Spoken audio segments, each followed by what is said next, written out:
Hello my friends, I am here to do a string change on this very special guitar that I just actually acquired, and some of you might think it's a little weird that I acquired it, but some may understand. I picked up another Alvarez Blues 51. If you follow my channel, you may know I love my Blues 51, and you may know that the model that I have been playing, this one here, is from 2018. What I did pick up here is a first run 2016 model. And I'm excited to have it. It has no electronics, whereas this one has built-in electronics. I kind of like the acoustic only version, and so I could decide if I want to put electronics in it and whatnot. And I just got it home, and I'm super psyched. I picked it up kind of just with the inkling that I wanted that first run. If I ever found one, that I would grab a first run from the 2016 batch. And I have to say, my first impressions are a big wow. I did not expect the difference between the two. And you may, if you've been watching my channel, you know how much I love the Blues 51. This one is amazing and wonderful. But I am astounded at how this one exceeds the other one that I have. I'm not exactly sure why entirely, trying to suss that out now, but one of the major differences about this guitar is the backwood. I believe my 18 is made with walnut on back and sides, with walnut, whereas the 16 is a rosewood back and sides, rosewood laminate and walnut laminate, but made with the actual woods. I think that's a major difference here. There's other small differences I'll get into maybe in another video as well, but I picked up an acoustic only 2016 Blues 51. Super happy about it. It came with these strings from the guy I bought it from, and they are, I think they're extra lights. They're fun to play, but they're extra lights, and they are maybe coated. I see some coating kind of fleshing off the strings. They're a bit tired. They look, they're browning in places. So I want to put some new strings on it. That's what we're going to do now. Let's get this thing strung up with some D'Addario EJ16s. See how it sounds. So I've always been keeping my eye out for this first run, and lo and behold, I found a listing, saw the sticker inside, saw that it was a 16, and I jumped on it. I actually drove down to New York City, just outside the city in New Jersey actually, and purchased it from a really nice guy down there who just isn't playing it anymore. And my interest in parlor guitars is fairly recent for me. I mean, I started to get interested in having a smaller guitar to kind of travel with, so I don't have to bring my main guitar at the time, which is my jumbo, my Martin J15, which is pretty enormous. I wanted something smaller to travel with and just to be on the couch with. And that sort of, sparked this huge interest in parlor guitars for me. Just that simple wish to have a smaller, more comfortable, travel-friendly guitar. Since then, I've just fallen in love with what I refer to as the compressed sound of parlor guitars, the clarity, and I can't get enough of them. And if you're watching the channel, you know I have a few different ones. I have the Alvarez Delta, as well as this Blues 51. The Delta is the 14 fretter, and I love that one too. I believe I'd love to do a video with that Delta and put it up against a Gibson LG2, a modern LG2 build, or even any other LG2-ish builds that are modern, like an Eastman. I'd like to see how the Alvarez Delta holds up against those brands. That would be a fun comparison. So I'm just popping all the strings off here, and I'm not sure if, when I was looking at how those strings were wound, they're wound really neatly. I don't know if they are the strings that came factory on this guitar, but they were wound so neatly that I'm wondering if they are factory, or if my guy had a shop do it and they were really meticulous about putting those strings back on. So this Blues 51, if you're not familiar with it, one of its main attributes is it's really thin. Its body is really thin, and the back is arched. I don't know if I guess you can see that, but there's no bracing on the back of this guitar. Completely clean back there. On the inside of this one, with the rosewood, it's very, very pretty. The grain of that, however they make this laminate with layers of veneer or something like that, it's really gorgeous. This one has a couple blemishes. It comes with a little ding here, not very big ding, but a small ding there, and a little bit of like buckle rash. I'm not sure if it's from an actual buckle, but there's little scratches over here. The tuners are tarnished a little bit compared to mine here. These are very sparkly. And I can tell by looking at these. I thought they were maybe a different material, but I gave a little bit of a rub, and they're actually just, I believe, just little tarnish. So I'm going to give them a wipe and see if they pop. It could be that they are slightly different material. But I love the open back tuners on these guys. They're pretty sweet. I think this guy played this guitar a little bit. It's got some fret wear, and it's definitely got scratches here where a pick guard would be. Light ones, you know, but he definitely played this a whole bunch. And I've been playing it. I've played it for a few hours since getting it home, and I've probably put a couple scratches on there. But in general, it's in really good shape. No major issues at all, and the blemishes are, you know, barely distinguishable. I'm going to give this thing a little bit of a cleaning just because it's really in good shape, but I'm going to give it a nice cleaning here with my Clean and Shine from StewMac.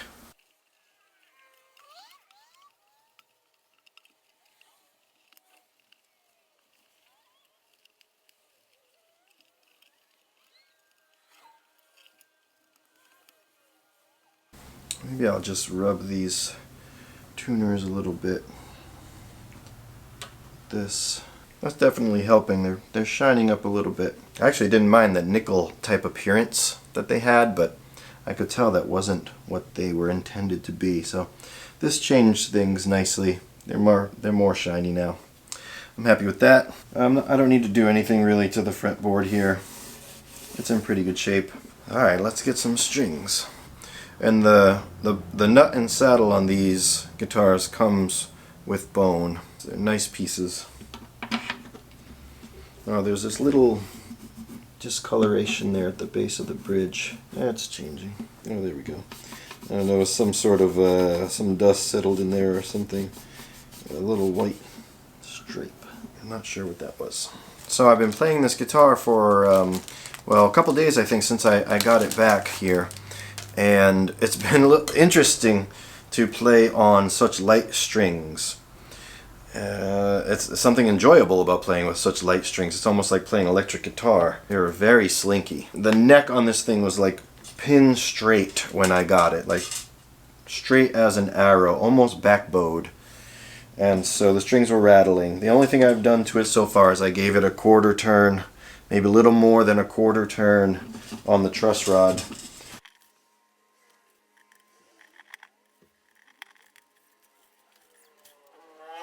So one of my small tips or pieces of the process for me changing strings, I either try to leave these tuning pegs aligned so that I can put the string, you know, straight in from the back. So I like to line these things up so they are basically north-south here on the guitar. And as I wind that first, I run the string past it and through the back. It gives me a half turn automatic. So as soon as I feed it in through the back of the hole, I'm already at a half a turn. The neck on this thing is so short, it doesn't even fit on my lap all that well. So illustrate what I'm doing here, I'm holding tension on the string as I wind it to help with that absorption process, so the string gets a little, you know, doesn't have to stretch that much more, but I'm holding a little bit of tension there. as it winds down. I always want the string to wind below the original entry point, so the string comes off the nut and ends up closer to the base of the tuning peg. So always running it up through the middle and back through my north-south tuner. I basically find the amount of extra that I want here, and this determines how many times I'm going to wind it around the peg. For the E string, I only want it to go once, you know, maybe twice. So again, that string feeds lower and lower on the peg.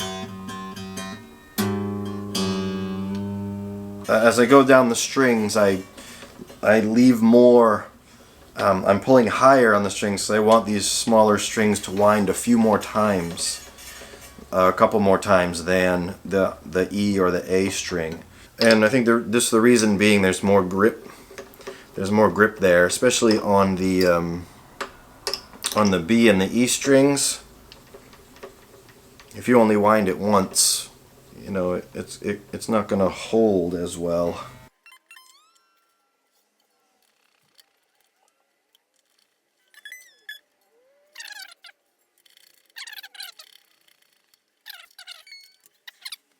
So probably the most controversial thing that I do on my channel here with guitars is that I don't snip these off. I know, many people do not like this, but you do not have to do it. You don't have to do like me.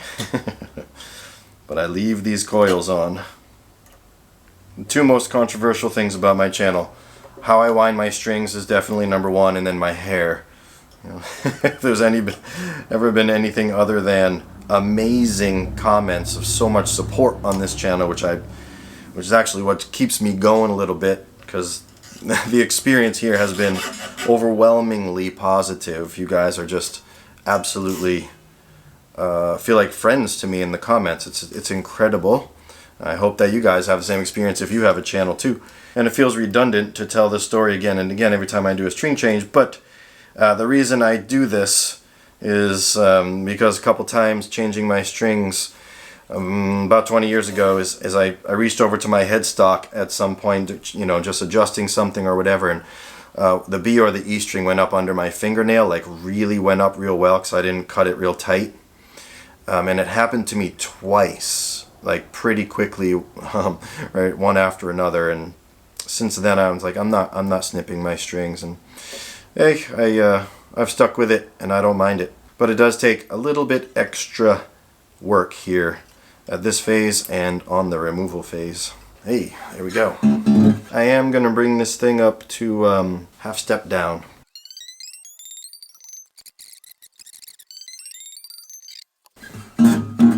Alright, let's see how she sounds.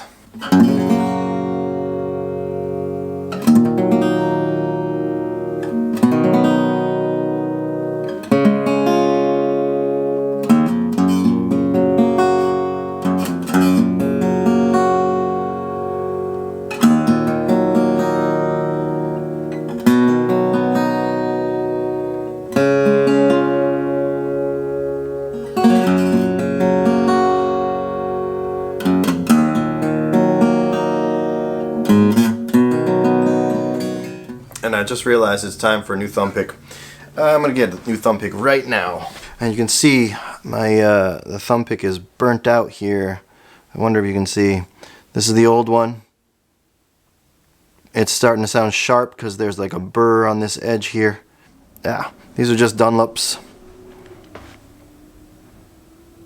So there we go, brand new thumb pick. That's nice. And like I said, this thing's gonna need a setup. Well, I hope that difference is noticeable. It feels a lot better to have the strings of the tension that I'm used to on here. That feels really good. It feels a little more like my own guitar now. But the real special thing here that I want to share with you in this this moment, which is amazing for me, because I have my 2018 here, I want to show you the difference between the two. And so I did a quick string change on it, and then we're going to come back and see the difference between the two guitars. So let's check that out. Alright, we got strings on both of them. Same strings, EJ16s. D'Addario EJ16s. And so let's do a little sound comparison here. This is my 2018.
It's interesting. I think that what I hear is, well, the rosewood comes across a lot more bold in the bass. I think that the trebles on these guitars are similar. Let me just see if these are similar.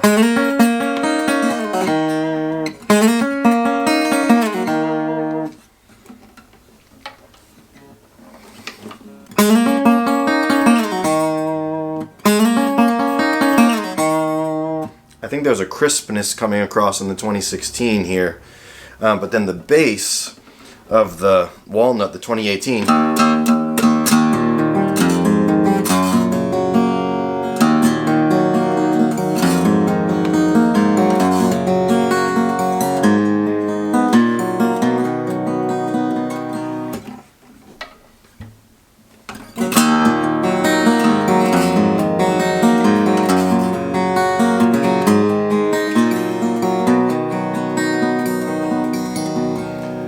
it's delicious from both versions, but this one offers more to my ear. Do you hear it through the mic? This one a lot more bold in the low end, but not boomy. It's not.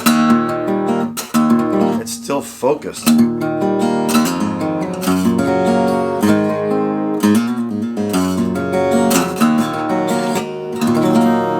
I'm super happy about this, I have to say. Some other slight differences here. The neck is a little chunkier on the 2016, that's for sure. The neck on the 2018 reminds me of my Yeri, the FYM 66 HD. This one's got a little more chunk to it.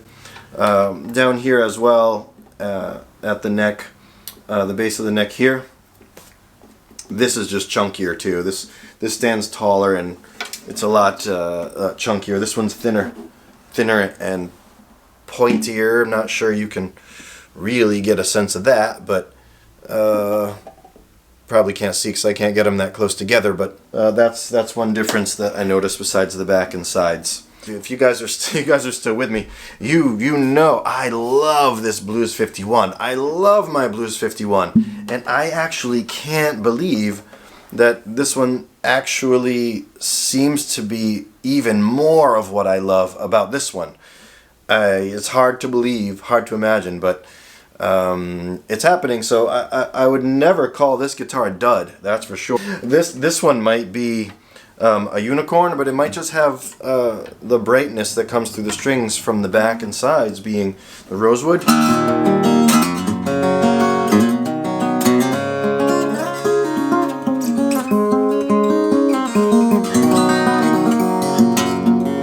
I'm not sure, but this one is pretty mind-blowing to me, so I hope it sounds like that through the microphone here.